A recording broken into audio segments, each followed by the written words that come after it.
I'll call the commission meeting for Thursday, January 16th, 2025 to order. If everybody would please stand, I'll lead us in invocation. I'll ask Commissioner Cook to lead us in the Pledge of Allegiance. Dearly Father, we just appreciate this day. Father, we ask your blessings on the commissioners as we start a new year. Grant us wisdom, Father. Help us to be good stewards of the money that the citizens of Glynn County pay for us to maintain our water and sewer systems. Help us to understand the issues at hand. And Father, we just pray that you would just protect our country, protect all of our elected officials, and protect all the families in Glynn County. Thank you for our staff members and the hard work they do, and help this to be a good year. In Jesus' name we pray. Amen. I pledge allegiance to the flag of the United States of America and to the republic for which it stands, one nation, under God, indivisible, with liberty and justice for all.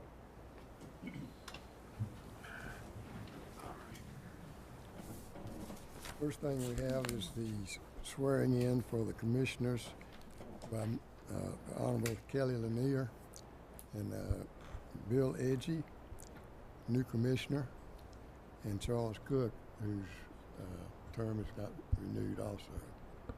So, thank you. Proceed. All right, thank you.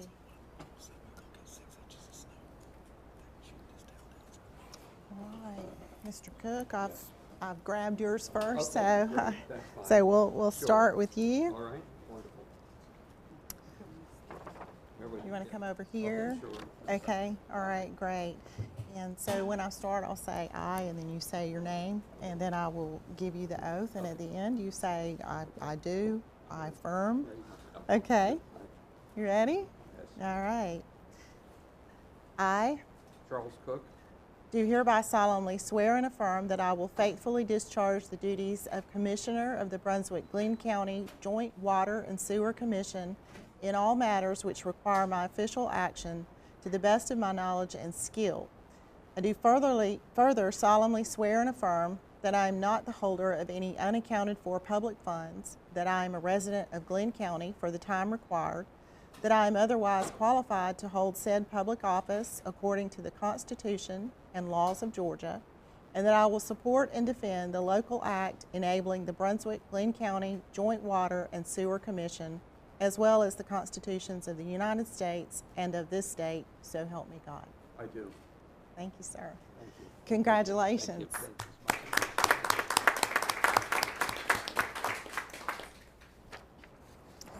I will need, yes, do you want me to go ahead and have them sign these now? Okay, I'll let him do that now, and then I'll take care of Mr. Edgy here. All right. So I will say I, and then you say your name, and I will give you the oath. Ready? Do you raise your right hand, please? I do hereby solemnly swear and affirm that I will faithfully discharge the duties of Commissioner of the Brunswick-Glynn County Joint Water and Sewer Commission in all matters which require my official action to the best of my knowledge and skill. I do further solemnly swear and affirm that I am not the holder of any unaccounted for public funds, that I am a resident of Glynn County for the time required, that I am otherwise qualified to hold said public office according to the Constitution and laws of Georgia, and that I will support and defend the local act enabling the Brunswick-Glynn County Joint Water and Sewer Commission, as well as the constitutions of the United States and of this state, so help me God. I do. Thank you, sir. Congratulations.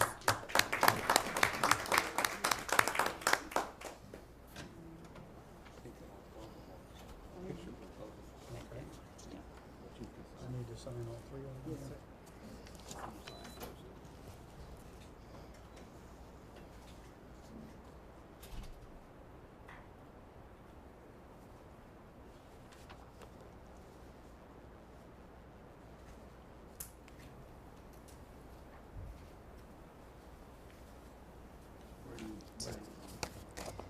Here's this one.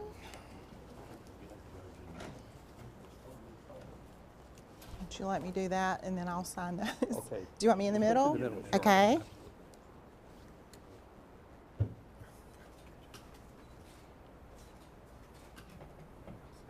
Thanks. Thank you. Good. Okay. Congratulations. Get these done for you.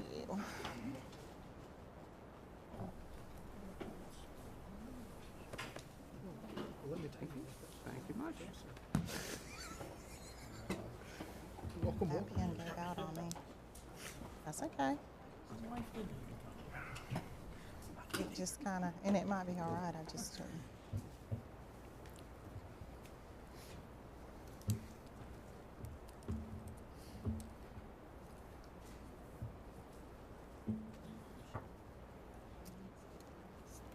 Okay, thank you. I might grab something, but I'll.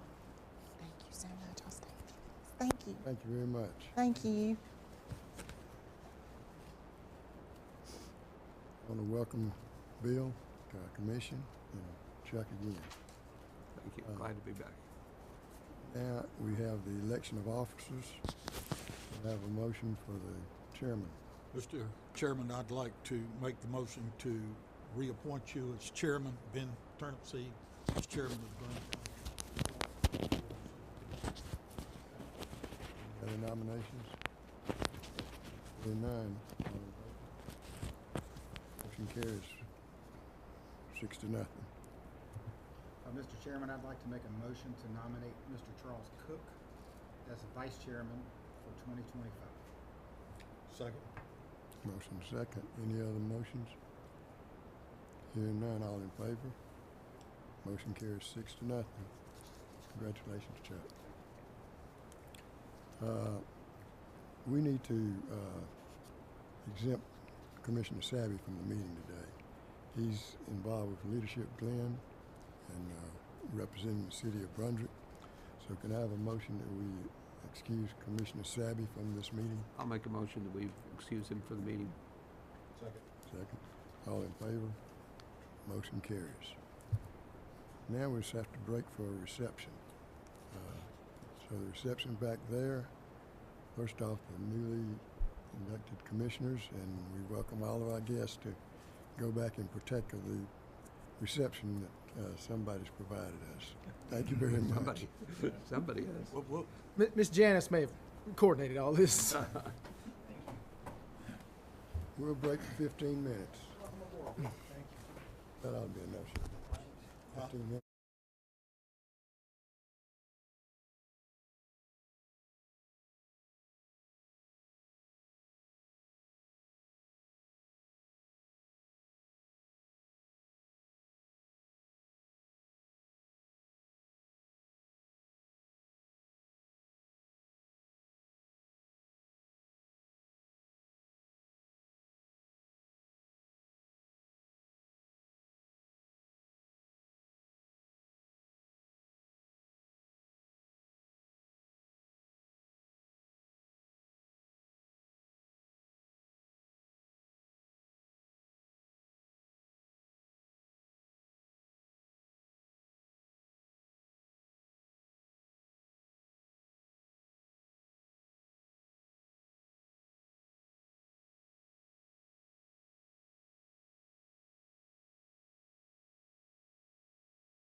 First off, I want to thank Janice and the other people who put together the reception. That was very nice. Next item on the agenda is committee assignments. I would like to make the following committee assignments. For the Communications Committee, I would like to ask Commissioner Cook to be the chairman and the members to be Commissioner Watson and Commissioner Sabby. For the Economic Development Committee, I would like to ask Commissioner Neal to be the chairman and Commissioner Sabby and Commissioner Edgy to be the members. The Facilities Committee, I'll be the chairman of that committee, and the members that I would like to appoint are Commissioner Ford and Commissioner Neal.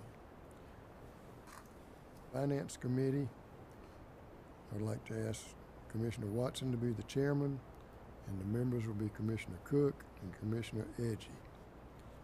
Human Resources, the committee, the chairman will be Commissioner Cook, and the members will be Commissioner Sabby and Commissioner Watson.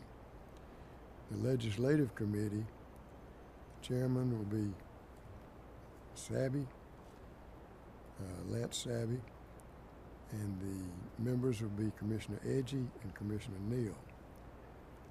And the Emergency Preparedness, I'd like to ask Commissioner Neal to be the chairman, and the members to be Commissioner Ford and Commissioner Sabby. Now, I would like to also say that I'd like for everybody, all of our commissioners, to review the requirements and the things that each committee is supposed to be involved with. And I've met with staff today and said that we need to get more involvement with all of the committees, not just the Facilities and the Finance Committee. We have the committees for a reason, and that's to help the entire commission. And if it goes through them first, then it makes it a lot easier. And we try to present it so those people can go through the issues and then bring the full commission up to date as those things happen.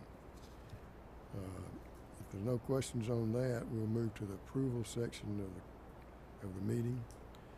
Item 1 is the minutes from the December 19th, 2024 commission meeting.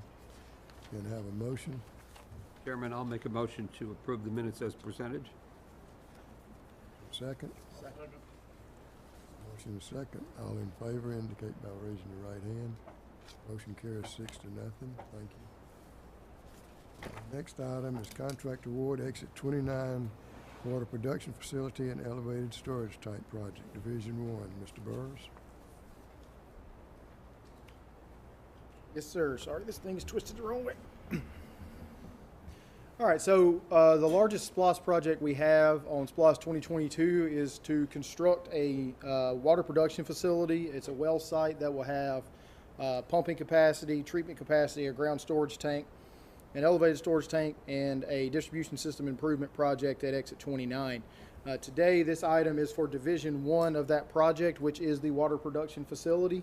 That water production facility is currently an existing well that is in good shape, but we do need to add the treatment capacity, pumps, electrical, SCADA, the whole nine there, and construct a ground storage tank with aerators on top of that ground storage tank. We took bids on Wednesday, January the 8th for Division 1, and the apparent low bid was Petticoat Schmidt Civil Contractors out of Jacksonville in the amount of $4,640,011. The final engineer's opinion of probable cost by our design consultant, Thompson Hutton, was $6.14 million. We have $13 million in Tier 1 SPLOST funds that are currently being collected. We've been doing engineering with those funds thus far, so we have not committed many of those funds. So awarding of this contract will leave $8.1 million uncommitted following this award if it is approved today. Petticoat Schmidt completed a previous project for us about 4 or 5 years ago, very successfully on a pump station job here in town. So they are highly qualified to do this work, and staff recommends moving forward with this award to Petticoat Schmidt. And attached in your packet is a recommendation letter from our design consultant and the bid tab in the back. We did receive 2 bids for this project. Mr. Chairman, I move that the Brunswick-Glynn Joint Water and Sewer Commission award a contract to Petticoat Schmidt Civil Contractors in the amount of $4,640,011 for Division 1 of the Exit 29 Water Production Facility and Elevated Storage Tank Project. Motion and second. Any questions? Hearing none, all in favor, raise your right hand. Motion carries 6-0. Item 2 is the contract award, Exit 29 Water Production Facility and Elevated Tank Project, Division 3. Mr. Burrows. Yes, this is Division 3, which is some water distribution system improvements to loop 2 neighborhoods near the existing well site that will be converted to a water production facility. These are neighborhoods on the east side of Southport Parkway, near where the school is, the elementary school is down there. And this will be to bring both of those neighborhoods additional loops. They're currently single fed off of a main off of Southport Parkway. We received 1 bid for this portion of the project from Reeves Young in the amount of $418,000. The engineer's opinion of probable cost was $664,700. Based off the contract that we just awarded, if this is approved and moved forward with, that would leave $7.7 million uncommitted in the SPLOST 2022 funds. And there is again a letter from our design consultant Thompson Hutton and a bid tab reflecting the bid received from Reeves Young. Reeves Young is currently working on the Canal Road Water Production Facility and the Academy Creek RAS and UV's upgrades project. Both of those projects are going very well. So staff recommends moving forward with Reeves Young on this project. Can I have a motion? Mr. Chairman, I move that the Brunswick-Glynn Joint Water and Sewer Commission award a contract to Reeves Young LLC in the amount of $418,000 for Division 3 of the Exit 29 Water Production Facility and Elevated Storage Tank Project. Motion and second. Any questions, comments? I have a couple questions, Mr. Burrows. Currently, right now, my understanding is that this neighborhood, there's like a T situation, that the pipes go out and then... Right, these neighborhoods currently, there is a main that runs down Southport Parkway near where Satilla March Elementary School is and is along the right-of-way there. These neighborhoods are single entrance neighborhoods, and there's a main that comes off of Southport Parkway that feeds the neighborhood. However, there is only 1 feed into it. So these loops will allow, if there's ever any need to shut water down to certain areas because of a break or anything like that, we can feed from multiple directions instead of having to shut the entire neighborhood down. So right now, if there's a break, The essentially whole everything... neighborhood, everybody in the neighborhood is out. We try at our very best now when we get subdivision plans in to find ways to loop these in at that time. In these situations where we've done some looping, we recently did a project in the North Mainland to provide looping because we had some long single-fed areas and they've been very successful. It decreases water age and increases pressures throughout the system. And I know that I had spoken with you about this, and I believe we have a flushing program in that area. Yes. To keep the water moving through, because... We do have a flushing program in the area. The completion of all 3 phases of the SPLOST project would definitely help that, but flushing is a vital part of water distribution maintenance. So if you do see us out there flushing water, it is not just because we want to see water come out of a fire hydrant. That moves water through the system, keeps anything from settling out, and we get readings that we can calibrate water models with and use that data to make decisions moving forward. And we can also make a lot of water spray out of a hydrant, so it's pretty fun to watch. Thank you. Yes. Second. Any other questions? Hearing none, all in favor indicate by raising your right hand. Motion carries 6-0. Thank you. Item 4 is GEMA Hazard Mitigation Grant and Grant Program Recipient, Subrecipient Agreement. Ms. Roberts. Thank you, Mr. Chairman. Commissioners, well, it's been said that good things come to those who wait. Must be true, because back in October of 2019, Joint Water Sewer actually submitted an application for some hazard mitigation grant program funding that was made available through as a disaster declaration for Hurricane Michael, if you can remember back that far. Our original request was for funding to purchase 5 portable generators and 67 transferred switches. Well, time passed, staff changes occurred with the Georgia Georgia Emergency Management Association, and their newest staff member became our main contact for a contract that we successfully completed for some automatic transfer switches back in August of last year. So you can imagine how pleasantly surprised we were to unexpectedly hear from her with this award just this past week.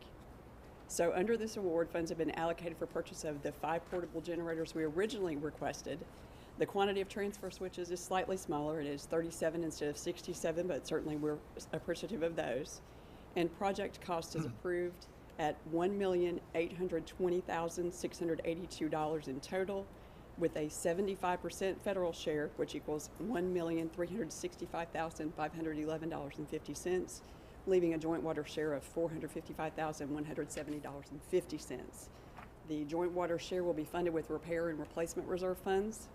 So the action that we're bringing forward to you today is that GMA has forwarded to Joint Water Sewer their standard recipient-subrecipient agreement for this particular funding, and the staff is requesting the board's approval to execute that agreement. Motion.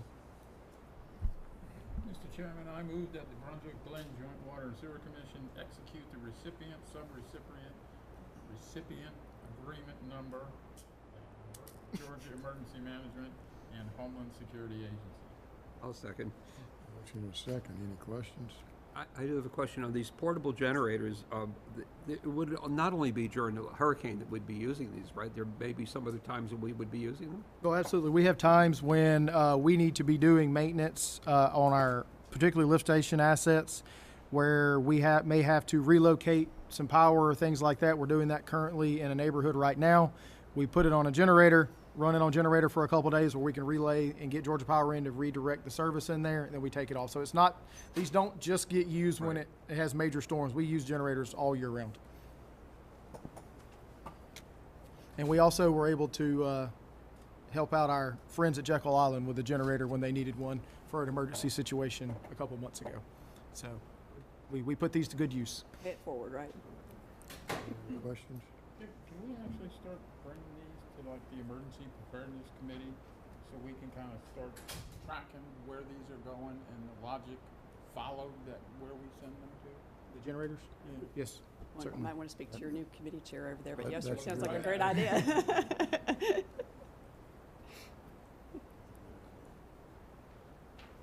Any comments? All in favor, raise your right hand. Motion carries 6-0. Thank you very much, Ms. Roberts. That's good news. Thank you, sir. Item 6, dedication of infrastructure and easements. Mr. Klein? Mr. Chairman, I got one more. Oh, the EPD 319 grant agreement. Yes, sir. Thank you, sir. Joint Water Sewer has also been fortunate to be awarded funding by the Georgia Environmental Protection Division. The funding is under EPD's Section 319H grant program, which focuses on prevention or abatement of non-point source pollution. Now, if you want to know what non-point source pollution is, it's caused when rainfall moves over the ground, carries contaminants with it, and then deposits those contaminants into water bodies like rivers, groundwater, things of that nature. So certainly that's a concern for a water utility. As you know, Joint Water Sewer has an ongoing ARCO Water and Sewer Extension Capital Project in process now. Mr. Klein will give you an update on that here shortly. But as we're doing the work in that area, it's becoming clear that there are septic tanks that are leaking in that area and causing this non-point source pollution.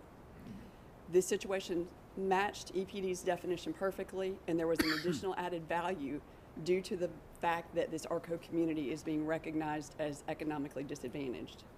So as a result, Joint Water Sewer, through a competitive grant process, was awarded 319 funding to use for septic tank conversions in the ARCO neighborhood.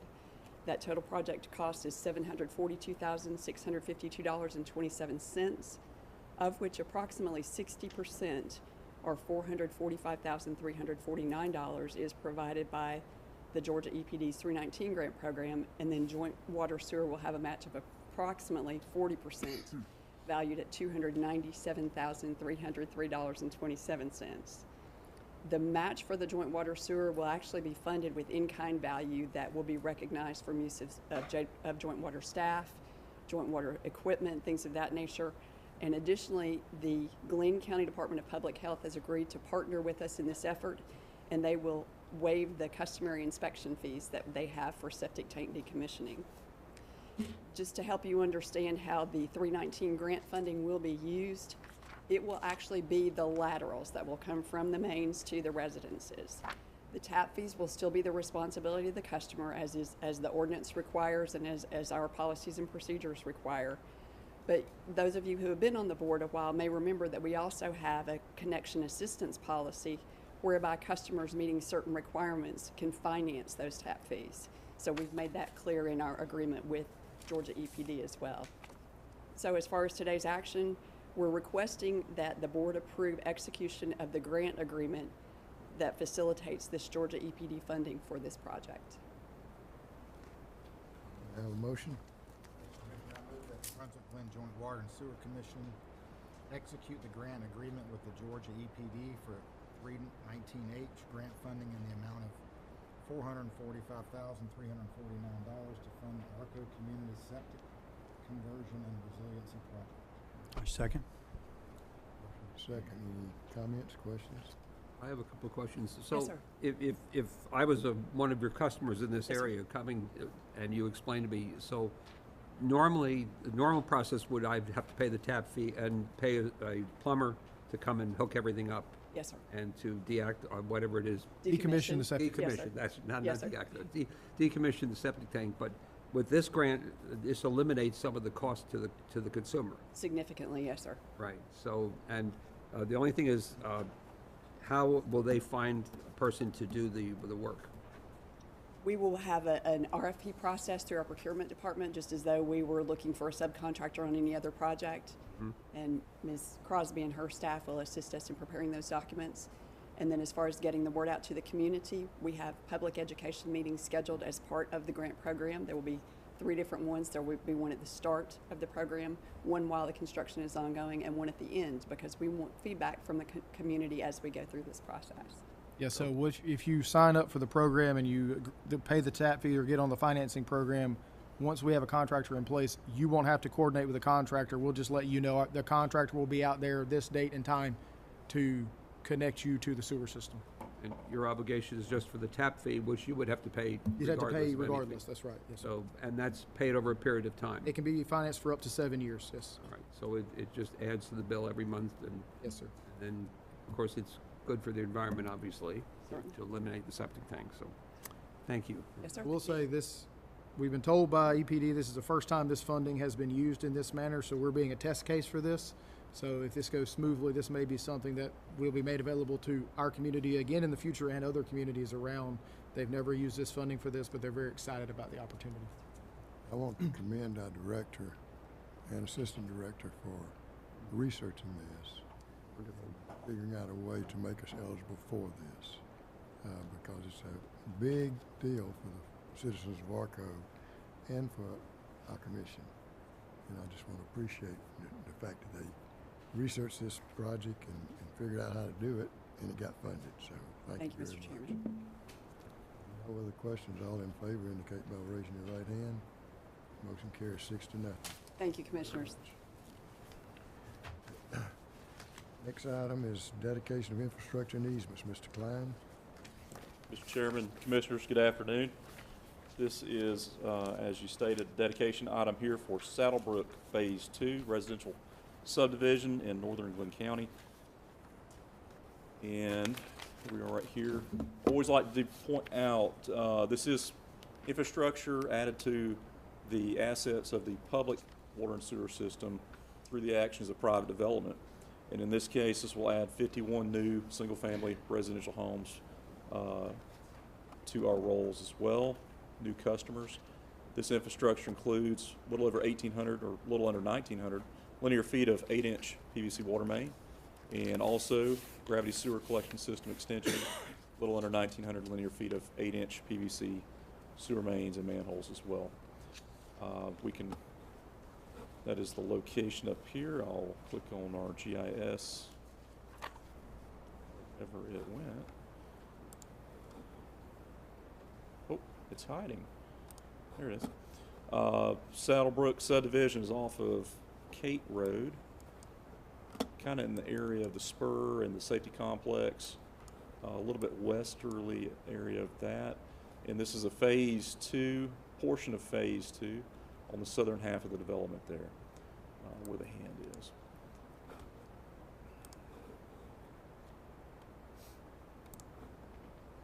All right, record drawings are also attached. This is the dedication application, which explains all the linear footage of each component and also dollar values assigned by their engineer of record, endorsed by the applicant and their engineer. And scroll a little faster through here. Record drawings also attached. Documentation, and also I'd like to point out assets constructed through private developer inspected the whole, all along the way. Make sure they comply with the Joint Water Sewer Commission's standards of construction. So they meet all the public standards. They've been inspected, tested, all that. Along with that comes the documentation of any project, which includes these record drawings showing us what's in the ground. So for here ever after, we can see, we know where our assets are. And also, when folks go to build homes on these lots, we can give them the information to where they can dig up their service laterals and whatnot to make connections. Very important piece of the puzzle here at the end is the documentation. So record drawings for the water and the sewer system. That summarizes the agenda item here. I'm happy to answer any questions. I do have a question. Sir, Mr. Cook. Seem to be the one answering questioning. Typically, in a situation like this, the developer comes in. Will they subcontract out the work for the water and the sewer pipes? Correct, Commissioner Cook. Great question. Yes. So construction typically is through by contract, direct contract with the applicant or developer, commonly called, and we work directly with their contractor out in the field. Contractors for water and sewer systems that are this nature are licensed utility contractors in the state of Georgia. They're typically, those are the ones that do that. So we don't run into many problems because they obviously know their business. If they're licensed, they've been vetted thoroughly by the state of Georgia and usually have a pretty good track record. And we do have a lot of work with a lot of the same contractors in common over the years. We've very familiar with most of the ones that do work in this area. And now I got the tougher question. Yes. With this, I know this was approved a while back. With our new standards, would anything been done differently here than that was done here? New standards in this development here, where it's water and gravity sewer and water extension, very little has changed from the old standards as far as materials, testing, etc. If there were a pump station involved with this that was going to be dedicated as public, there would be some differences, parcel size, voltage, that kind of thing. But in this case, very similar to the pre-2024 update that the board approved. Thank you. Appreciate it. Motion and second. Do we have that? Have a Motion. I move that the Brunswick-Glynn Joint Water and Sewer Commission approve and accept these projects with associated documentation. Second. Second, all in favor? Motion carries 6-0. Thank you. Thank you, Commissioners. CVS building option and amendment with Glynn County, Mr. Dominic. All right, good afternoon, Commissioners. As some of you may recall, back in June of 2021, we entered into a lease with an option to purchase agreement with the county. The county has since then been leasing the CVS building next door. On December 6th of 2024, they sent a letter to us exercising the option to purchase the CVS for the amount that is remains due on that contract. They have also asked, because of the holidays, that the closing be extended for 60 days from that December 6th date, which would put us, I believe, February 4th. And the staff has no issue with that. In addition, if we are to approve this amendment, we are asking that the commission grant the chairman the authority to enter into the closing because it will occur prior to our next scheduled meeting.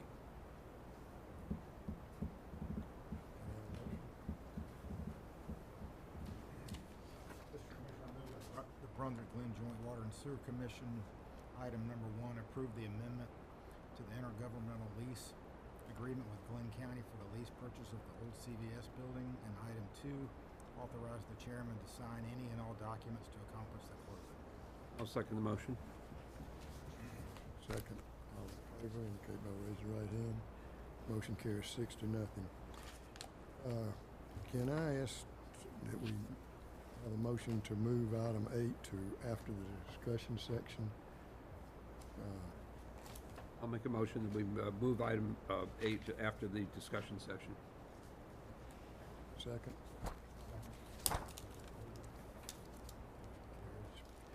Next item is the discussion section, the financial statement, month ending December 31st, 2024. Mr. Owens. Good afternoon, Commissioners, and to our new Commissioner, Mr. Edgy, welcome to Thunderdome. Thank you.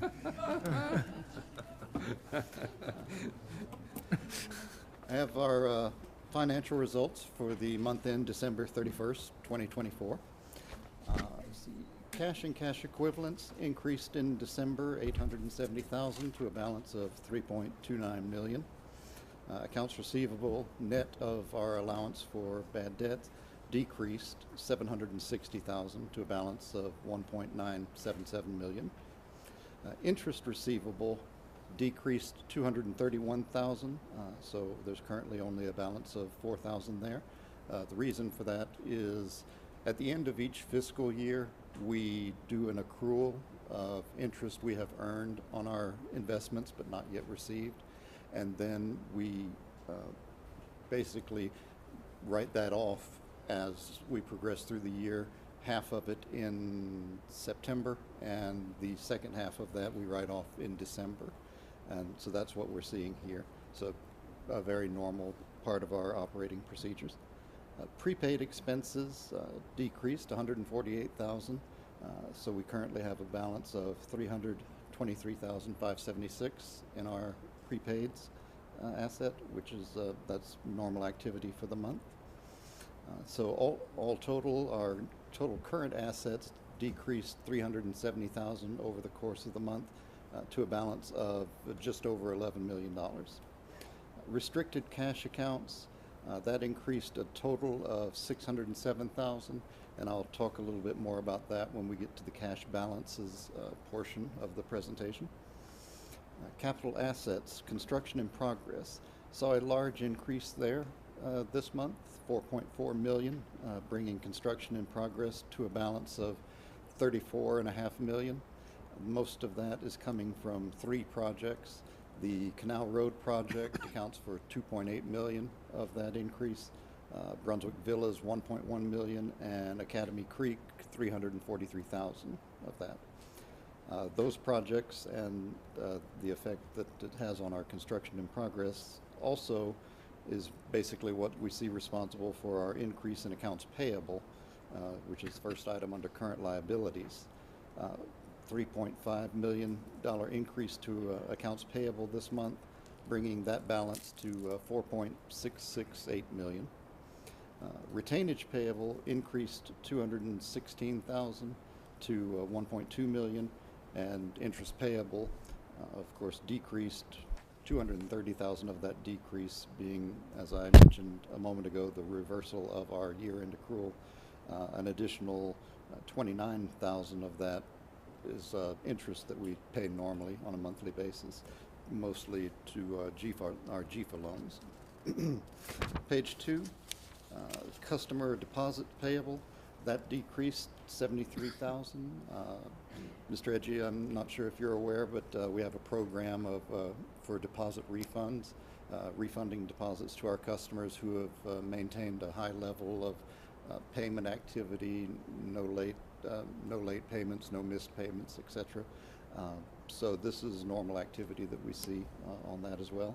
And the total effect on our total liabilities was an increase of $3.37 million, bringing total liabilities to $81,914,000 for the month of December.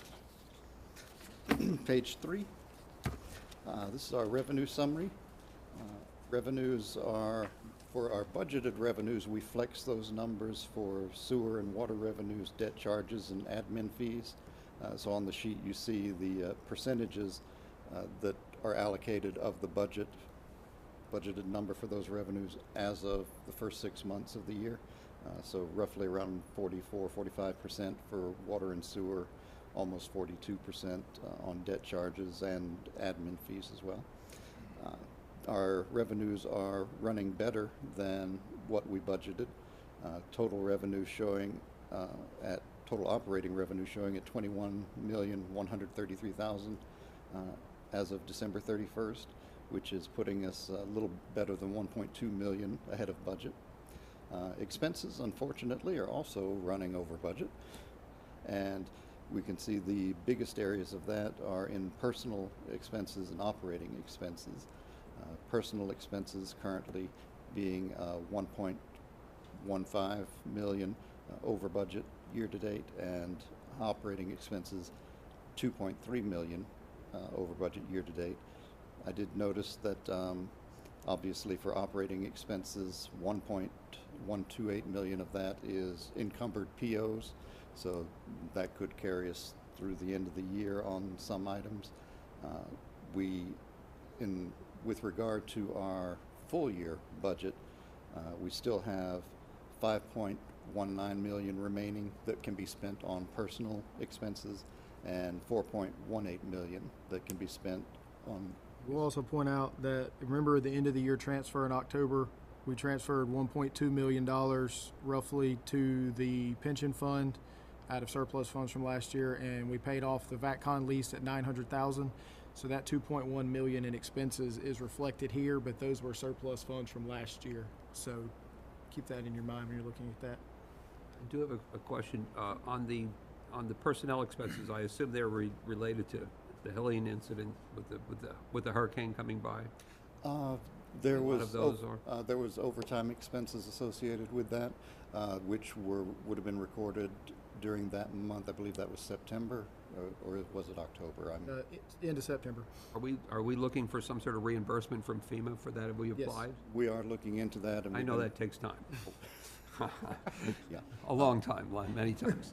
Okay.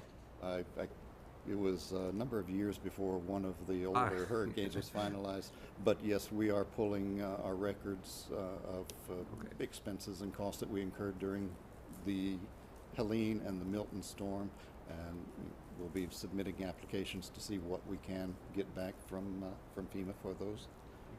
Mostly, I would expect returns from Helene. I'm not sure what, if anything, we'll be able to get on Milton, but time will tell. Thank you. Appreciate it. Let's see. Net operating revenues currently at 4.2 million. Interest expense, that's showing at 631,000, which is running normally. Page 4. This is essentially the same information, but we break out our expenses by departments. So you can see the departments that have been hitting hardest so far this year. Finance, planning and construction, systems pumping and maintenance, wastewater treatment, water distribution, property and casualty insurance. Those areas or divisions of the organization are finances over budget 280,000, which was an increase of 273,000 for the month. About 150,000 of that was group insurance. Planning and construction saw an increase of 119,000 for the month of December. Obviously, materials and services on repairs and maintenance, that's systems pumping and maintenance, which saw a $358,000 increase in the month of December to a total cost of $4.5 million. Wastewater treatment, mostly we see high costs on chemicals in that area. 645,000 was spent in December in the wastewater treatment area. Year-to-date total 4.59 million. Water distribution, 121,000 spent in December, bringing that to 1.2 million. And property and casualty insurance, 155,000 spent this month, bringing that to almost $434,000 year to date. Notice that bad debt expense increased 25,000 for the month. That's of course an estimated figure based on our change in our accounts receivable aging. and interest expense $105,000 for the month in total. Group insurance costs. We have 108 covered employees with an aggregate stop loss of 482.45. Total group insurance cost as of December 31st is $949,779. Compared to last year, that is $150,229 higher than previous year to date. Page 6, cash balances. As mentioned on the first page, total cash and cash equivalents increased $870,000. $875,000 increase came in our deposit revenue account, which is our primary account. $4,000 decrease in our general checking balance. The revenue deposit account saw significant fluctuations.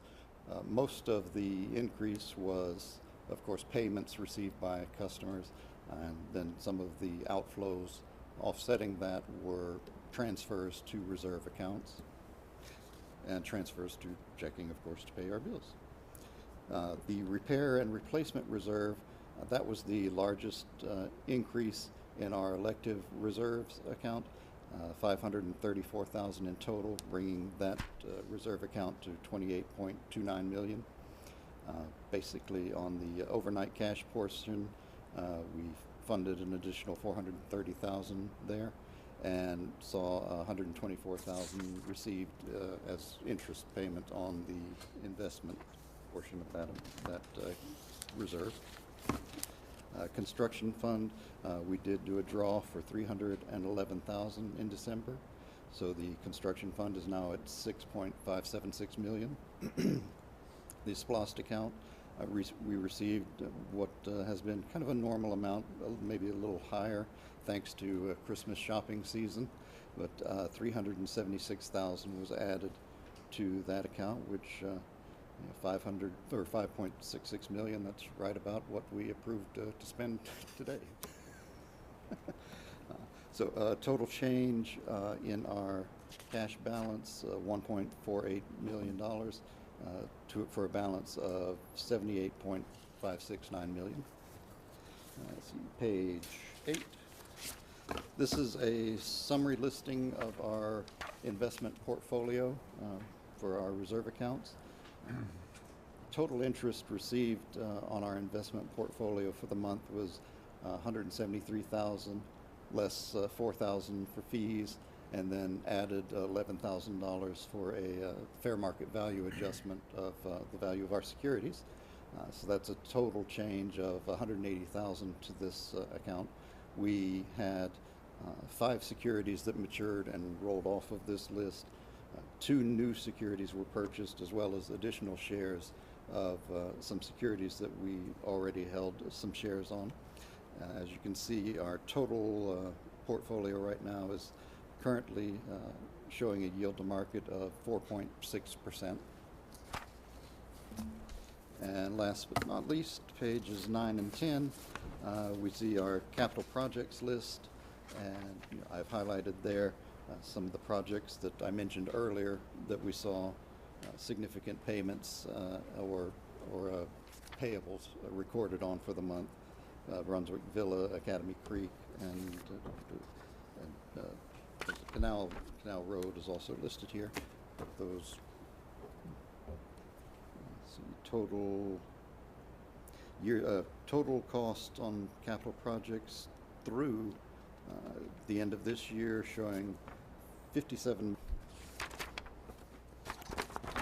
Good report. Commissioners, this is typically presented at the Finance Committee meeting and not at the full commission, but since we did not have the committee meetings this month, we wanted to give everybody the opportunity to see the type of information you would receive at the committees should you be a part of those or choose to attend. I'll add that each commissioner is invited to come to any commission committee meeting. Thank you, Mr. Owens. Thank you. Next item is Capital Projects Report, Mr. Klein. And again, this would typically be presented at the Facilities Committee meeting each month. Thank you, Mr. Chairman and Commissioners, again. As Mr. Burrows pointed out, this is one of my favorite meetings to present this at because the full commission does get to see what only the select few in the facilities, unless you choose to attend facilities, gets to see every month. But it's the picture report showing the capital projects that are in motion out in the field, things that are actually under construction. Now, this is by no means a comprehensive list of all funded capital projects. That's included in the spreadsheet attached. But this is a picture report, kind of give you a snapshot. If you're probably out and about in the community, you've seen some of these active construction sites going on. So I'll go through these fairly quickly, but if there's any questions, please do stop me along the way. The first one we're looking at here is ARCO. And so we were just talking about ARCO a little earlier in the meeting. Ms. Roberts pointed out, and fantastic with the grant opportunity there.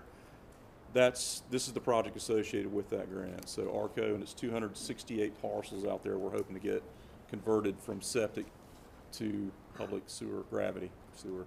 And we already have just a small handful of folks tied on along the way, but this is going to hopefully generate the balance of those households to connect. Top picture gives you what's remaining on the project. Is just a couple hundred feet of gravity sewer installation, and this is the area we're talking about here. What you see here in this top picture is one of the creative opportunities in this project is using unopened right-of-ways to stay out of paved roadways, and this is an example of the last little stretch through the jungle here. You can see it. Needs to be cleared out and run through. On the next picture down, you see again that's a typical unopened right-of-way or alleyway. It's public right-of-way, it's just not been maintained as open. So part of this project, we're Glynn County to get our gravity sewer installed in there in the backyards. Dual purpose, stay out of the paved roadways, try to reduce costs that way. Also, folks, septic systems are typically in the backyard. This makes it easier to facilitate those connections.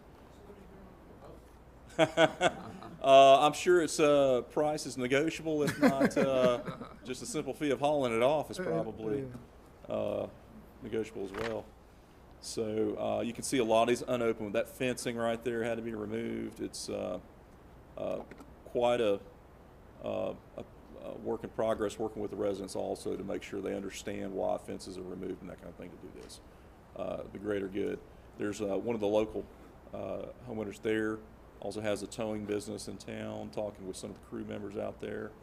A lot of communication going on. The folks out there in the neighborhood have been fantastic, very patient, and I believe they're going to be very happy with the end product. That last picture for ARCO is showing, looking down the barrel of another one of those unopened right-of-ways there. So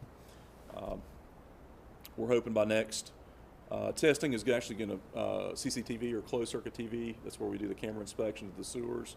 As with all projects, gravity sewer projects, the camera is run up and down those gravity sewers, make sure that they're straight, there's no sags where they're going to hold water and cause issues that way. Also no leaks and that kind of thing, and it's in the right shape, so in the right inclination. So that's testing is happening next week. And we It started this week. Yeah, it started, yeah. So hopefully it's going to wrap up at least by next week. Paving to start by the end of this month, we're hoping. So maybe by next meeting, facilities meeting, and again, everyone's invited, we'll be able to report some paving happening out there. And then moving along with ARCO. Let me ask you a question on that. What is the motivation going to be for the residents to make the switch? What from your view, what do you? So, Commissioner Cook, great question. One of the things that was noticed really quickly, especially when we started to open up these unopened right-of-ways, a lot of wet areas in the back, which indicates failing septic systems, which points to the fact of why this is a great non-point source grant opportunity as well, because that water is going somewhere, and once it bubbles to the surface, it generally makes it to the ditches. A lot of folks probably have just been, maybe they don't know they really necessarily have a problem, they just know they've always had this issue, they're just kind of getting used to it over time. Whether it's a slow running toilet, flushing and it's slow, or, shower doesn't drain fast, whatever it may be. We observe visual issues out there with these kind of things. Right. Yeah. Also, there's a lot of improvements going on out there, a lot of home renovations, that kind of thing. This can do nothing but improve home values and, you know, the neighborhood greatly, I believe. So people generally, if their septic tank is failing, whether they're aware or not, essentially, they really need to make a move on this. They should be first in line, in fact, so.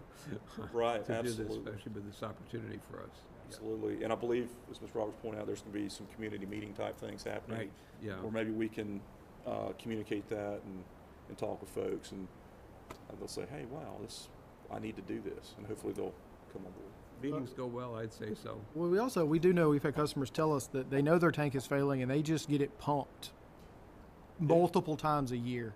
Yeah, And very expensive. the to do call, that. I mean, getting a septic tank pumped is an expense that you may not have a monthly bill on a septic tank, but if you're having to pump it every 2 to 3 months, you're running up a substantial total that those people will be very excited for the opportunity to tie onto our system. Right. And the cost spread out over 7 years is very minimal every Yeah, month. Is 10 or that correct? 15 bucks a month spread out Right. over 7 years, yes.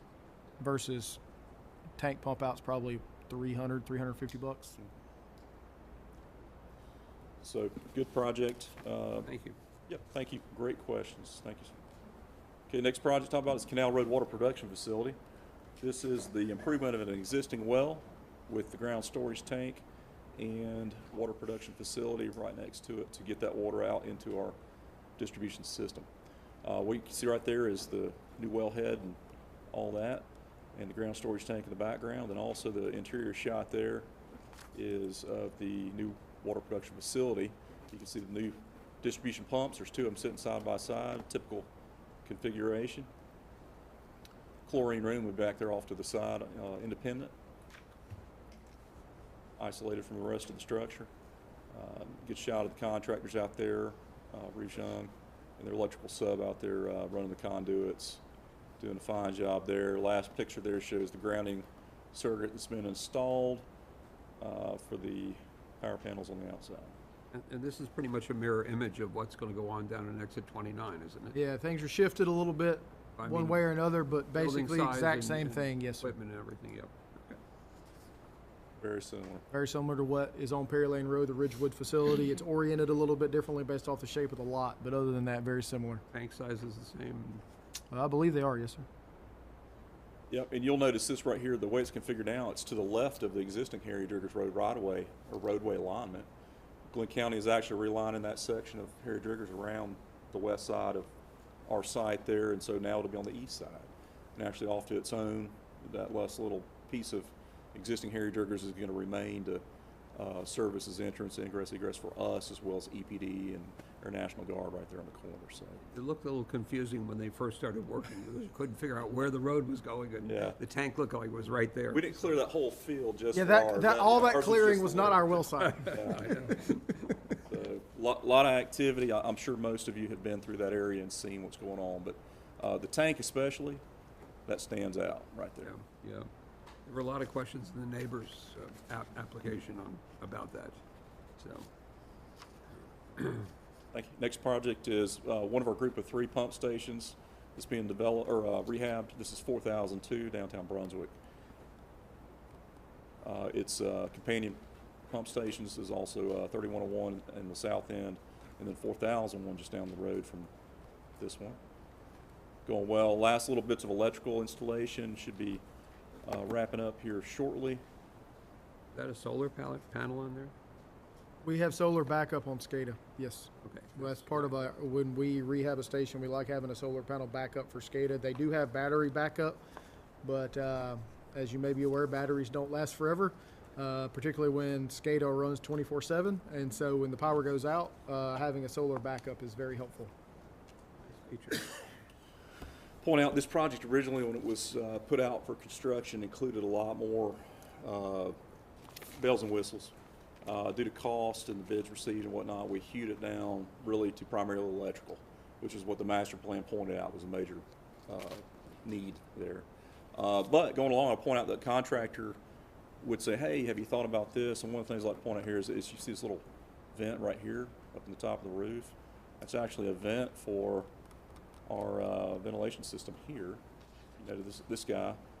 Before that was just simply a pipe that ran down, a duct that ran down to the wet well or the dry pit area, to get fresh air or exchange, but there was nothing moving air there. So our contractor did install a little turbine here, a little ventilation fan, and now the guys and ladies working down in the drop pit area have a great, safe environment to work in. The air exchanges as appropriate now. So little details like that we didn't wasn't necessarily included in the original scope of work, but our contractor worked with us to help to make those nice Value-added little services, add-ons. yes. Yeah. The picture above it is the gallery for the electrical panels and whatnot, and this is air conditioned to help preserve those and give those longevity there. They generate a lot of heat. And heat is not good over time for electrical components necessarily. You'll notice the color inside is a nice bright, whitish gray color. Actually, the lighting down in the bottom, tremendous improvement in what was previously there. But in that last picture, just point out, as I said, no pump improvements or mechanical necessarily improvements that were pulled out of this project. It's all primarily electrical and paint job, concrete rehab, that kind of thing. So station's operational, but that's why everything is not pretty and shiny and new down in the dry pit. Those are the original pumps that were in there before the project started. So.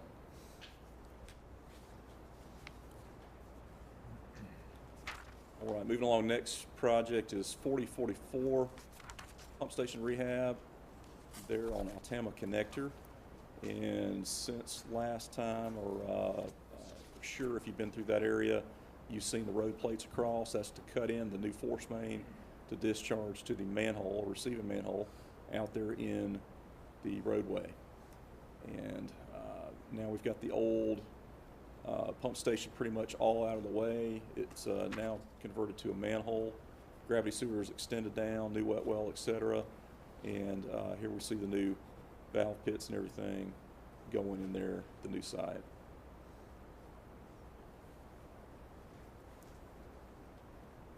All right, good shot there with the bank in the background, and the bank is, we did get the property from them. All right, there's Mr. James with Popco, our contractor there, dual inspection on the panel there. And we expect to see that site starting to clean up pretty quickly. If not already, they should have gotten the heavy equipment out of there. Immobilized heavy equipment, and they still got some electrical, but they don't need the heavy equipment to do the electrical It work. was gone this morning when I went by. There we go. It should be down there at Golden Shores area on Highway 17 North, where pump station project is going to get underway shortly up there. They had a whole crew there yesterday out there looking at the existing station. Flow meter, etc. Piping, flood valves, all your typical stuff. That's a decent sized pump station. Next project is Dunbar Creek Water Production Control. Dunbar Creek, Control Facility. there's only one thing remaining on the original contract, and that is in-plant paving to obviously rehab our parking areas and driving around the facility that have been disturbed during the project. Paving contractors are mobilized this week to begin that work.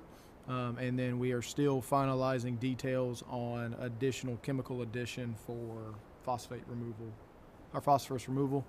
Hopefully we'll have something to you on that for the February meeting for your consideration. But this project has went very smoothly, and we are getting very high quality effluent as a result of the improvements to that facility. So this has been a very successful project for us. BRW Construction has been a great partner for us on that project.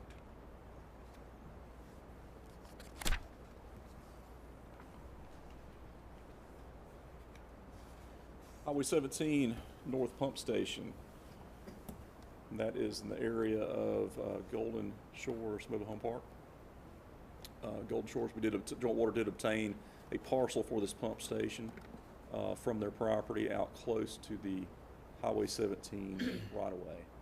And that's a couple good pictures there. That's existing wet well, we'll call it, there, that's serving the mobile home park currently. That'll be all totally demolished and removed, and very nice regional pump station put in this place. And this project was brought online to help facilitate the widening of Highway 17.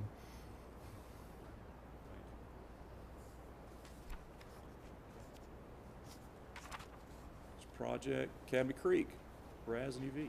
Academy Creek, there you see, that is the construction of the new UV channels. You'll see some areas that they're not have sand in there. That's where the actual flow will go through the channels. There'll be 3 channels of UV systems. But there in the center, they've backfilled those in-between channels with sand and are beginning to form and pour for the finished floor for that. And they're starting to set the anchors as necessary for the canopy that will be over that structure. They still have some downstream improvements to do, but that progress on the UV system is moving along. In that bottom picture, that is what a UV system looked like when you get it delivered. So if you remember erector sets from your childhood, we have a very large erector set to put together out there. I believe there's 21 or 23 boxes of parts that have to be put together to make that UV system work. Those have been on site for a while. We pre-purchased the equipment due to excessive lead times, but now we're getting to the point where they will start assembling those activities. If you keep going down, there's some new conduit that is being run to facilitate the improvements to the RAS and UV for the electrical. There's obviously adding a UV system is a much larger electrical load than a chlorine system is, but much safer in the long term for us and much more stable. So we're doing some electrical improvements. And down below, that green thing underneath that tarp, there are 10 chopper style RAS pumps that have been located down there. And so good to see those there. Those will start being installed hopefully in the next month or so. And then that's a 48-inch butterfly valve that we have somebody showing human for scale to show you the 48-inch butterfly valve there. We talk about project cost and how things can get costly. That valve is $80,000. So just as a general note, we buy very expensive parts, and that's why, because they look like that. But that project's going along very smoothly right there now. You can see there the next photo is the installation of valving to isolate the reuse water system, in-plant reuse water system, pulling off the effluent side. So we cut a valve in on both sides of the existing contact chamber so that we can isolate which side the reuse water can be pulled from, which gives us a lot more flexibility for operational purposes. Question, when we finish the installation of the UV, what's the fate of the chlorine system? Well, in the short term, we're going to keep it online as a backup until we have operators have increased confidence in everything with high flow events. It should not be a problem, but we'll keep it online. And then we will likely demo that the chlorine system, but be using that structure for good storage area. You never have enough storage area at a wastewater facility. The UV system was purchased for using grant funds too. UV system is funded through a state ARPA grant fund, so we got $2.09 million to help put that UV system in. So, and there we have this bottom picture. Our Assistant Director of Wastewater Maintenance, David Grantham, studying the plans. He is a recently promoted individual into that position, and he was re-familiarizing himself with the plant drawings as part of the project now that he is very much involved with the day-to-day activities on that site.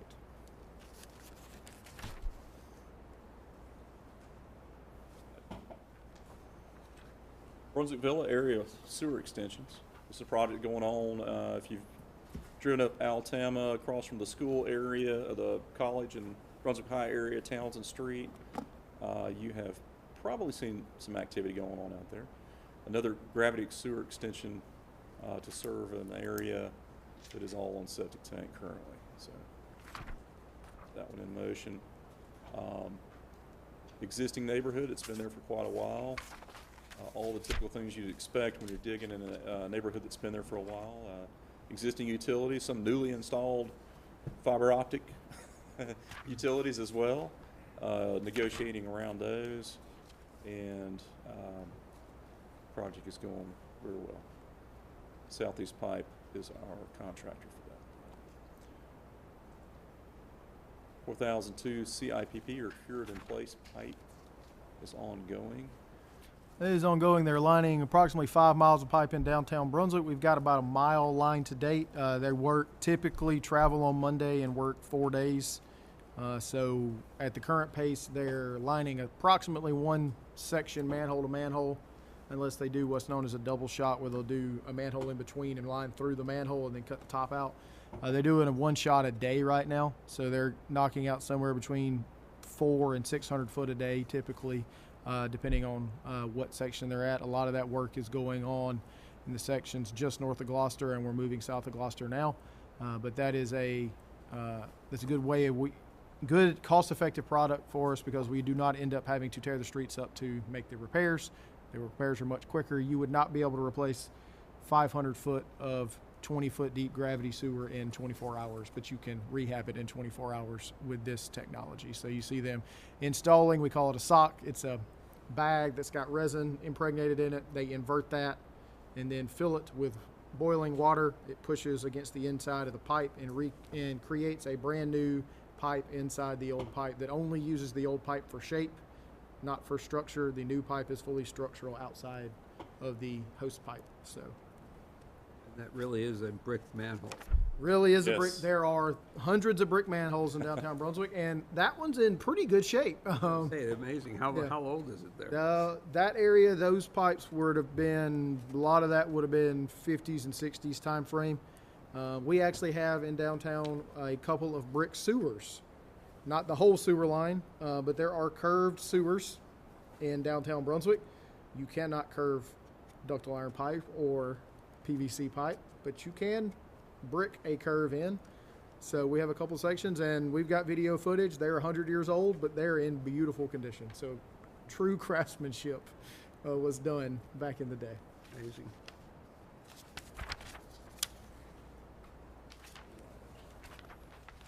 Yep, the last shot is what the pilot looks like, what he's viewing, camera footage from the inside.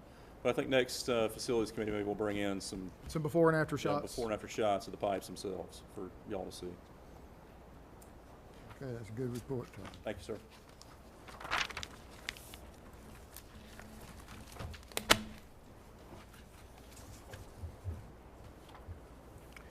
Can I have a motion for us to go into executive session?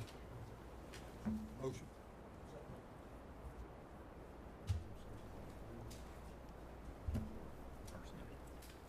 For personnel. We'll proceed to go into the other room for executive session.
Can I have a motion to come out of executive session? So moved.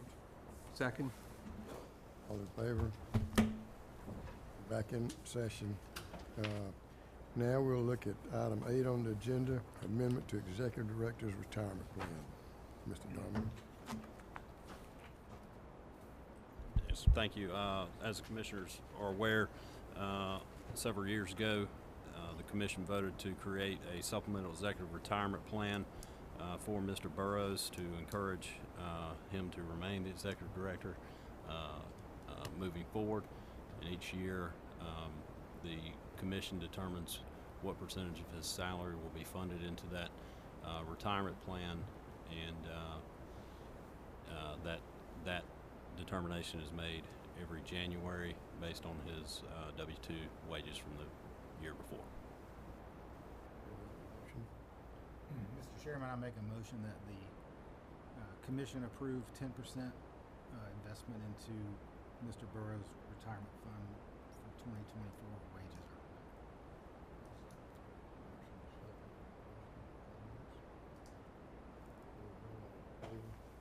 Motion carries 6-0. Thank you. Next item is the Executive Director's update. Just two quick things today. First of all, I want to officially welcome Commissioner Edgy to our board and welcome Commissioner Cook back to the board. Very much looking forward to working with all of you gentlemen for the next year. And the other thing I have, Ms. Roberts' very short presentation. We had the new My Usage portal. We talked about, we awarded that a couple of months ago, where customers have access to their data that we have access to, have had access to a year. But if you'd like to sign up for this, we'd like to get the word out about that. It is available on our website. You can go sign up. And she's got just a couple of quick slides on this. We currently have 305 accounts signed up for this, and we'd love to get more people invested in this product because it does give you all your information. Thank you, Mr. Burrows. Commissioners, you may even remember from your workshop yesterday that Mr. Burrows, as part of our organizational priorities, did put forth a goal for us to reach. It was 15% of our accounts that we want to get enrolled into this My Usage portal. So yes, sir, we are 305 accounts there already, working alongside you. Wanted to remind the commissioners who were here what we had done already and kind of bring our new commissioner up to speed. Back on November 21st, the board did have a meeting at which they approved this customer portal. It's called it's actually My 360 is the name of the product through the Neptune company, but we have renamed it My Usage just to be a little bit more user-friendly to our customers here. The smart meters that we installed through the Neptune meter changeout program provided us with data that the dashboards that staff could see would provide a lot of information as far as hourly usage, daily usage, things of that nature. And we also had some alerts that would occur as a result of the data that was available to us. So what we were trying to do is to create a customer portal where the customers could have the access to the same information that we do, just in a little bit different format. And that was the purpose of this My Usage. Sorry, my slides aren't cooperating with me yet in the correct format, so we'll get through this. We did implement that customer portal on December the 31st. So I wanted to provide a little bit more information about what we wanted our customers to know about that and how they can navigate to this information. We've set up a page on our BGJWSC website. A couple of ways you can navigate there. You can either go to the home page of our webpage, navigate to this particular web address. All you do is add / and the two words shoved together, My Usage, at the end of that. So bgjwsc.org / My Usage. Or you can go to the customer service tab and do the drop down menu to get to the My Usage option. On that web page, you'll see a few things. They do list the benefits of the services. Once again, you can see your data, you can set your alerts, you can enroll as many accounts as you want to, and each account can have their own special set of alerts associated with us. With that, there are videos that will be helpful in either the registration process or the actual portal usage itself. In case you're interested what a sample of an alert would look like, I have both one of an email and a text message. I wanted to kind of put this through the paces myself and see exactly what the customers see. So you'll see on this particular email, it does indicate that it comes from the Brunswick-Glynn Joint Water and Sewer Commission, so it's very clearly labeled as that. The reply address is the info@bgjwsc.org address that goes to our customer service staff. You'll see that it's clearly noted as an out-of-town alert. There are two different kinds of alerts you can use. You can either use the out-of-town alert, which is, say for instance, you're going on vacation, you're going to be away for a week, someone else is watching the house for you, but you want to know if anything happens. It could be during a freeze, it could have a pipe burst. You want to make sure that you are aware of that situation. So this will send you an alert, let you know, hey, you've had water usage at your house while you're gone, and it will notify you. All of the information is very specific to the customer, so there's no doubt about which account it is. So if you enroll both a house account and an irrigation account, for instance, this will clearly delineate for you which is which, and you can nickname your account so it's easier for you to tell among the different ones that you install in the dashboard if you choose to do that. Text message, very similar alert, once again, comes from the Joint Water Sewer Commission, very clearly labeled as that. Gives you enough specific information about what the account is, what the alert is that you have received to let you know. And then if the customer wants to go to their my usage portal to see, okay, you told me that I used 72.5 gallons. I want to see when that was used because I want to know how quickly I'm getting this alert. The alerts typically are coming about 15 hours after the threshold is met. Now, that may seem like a long time, but when you consider the fact that the towers have to collect the data, as far as the readings from the meters are concerned, has to process all of that data, then it has to match it against the enrolled participants in this program. So, again, 15 hours may seem like a lot, but when you consider that versus a 30-month billing period, certainly a much abbreviated period there. In this particular example, you can see that the 72.5 gallons were reached by about 10 o'clock in the morning. If I arrow back, you see that text message came in at, is that 9:21 at night? So that gives you a general idea about how quickly that responds. Want to make sure that folks know how to reach us if they have questions or they need assistance enrolling in those portals. We'll be happy to do as much or as little in the assistance category as the customer wants us to do. If they want us to do the entire setup for them and then just let them know, hey, this is how you get in, we're happy to do that. If you just want to ask us a question, hey, I'm stuck at this particular step, can you help me through? Absolutely, please reach out to us. We're more than happy to help. Want to get you involved because we believe this will be a great service for our customers. I'm happy to take any questions, but I was trying to be brief. Thank you very much. Thank you so much. Appreciate that. Now we got the commissioners' discussion. Does any commissioners have anything you want to bring up or talk about? I would like to just say thank you very much for having me back on the board. I look forward to the next 4 years, and I know we're going to do a lot of wonderful things like we've been doing in the past. And yeah, I think it's kind of what I find interesting is that, you know, we live in a society where there's a lot of splash and a lot of people with pictures and videos, yet the hard work is really done behind the scenes here. And that's a perfect example of this organization. The hard work is what pays off, and that's what goes on here day after day. A lot of people, whether it's the guys out in the field at 2 o'clock in the morning doing tasks that you couldn't imagine, or people in the office here working, or Miss Janice staying late on a Friday to be sure that the agenda gets out for us. So there's a lot of things like that that go on, and I really appreciate what goes on in this organization. I'm very proud to be here, and I look forward to working with everyone here. Mr. Chairman, I can't necessarily echo everything that Commissioner Cook said because today's the first day on the panel, but I'm excited to be here. I do bring some experience, at least from managing budgets and that type thing. So I'm looking forward to being involved and learning. And thank you all for your time and helping me get indoctrinated here. Thanks. We'll look forward to working with you also. Okay, as the chairman's update, first off, I want to once again welcome Bill Edgy to our commission. And I just want to encourage each person, the chairman of the individual committees, to try to get as much involved and touching base with staff and everything so they know who to contact, so y'all can be involved on these things, because there's something that's probably going on each month that would affect your committee. And then you can schedule the meetings. Generally, our meetings are on the Wednesday before the commission meeting on a Thursday. I would like, if you do want to schedule a meeting, is to let me know what you want to schedule and talk with Andrew about it. And let's try to do that on the Wednesday before so that people only have to be here for 2 days at the most. Everybody's welcome to attend any commission meeting if you want to. So far as committee meeting, if you want to get some extra input.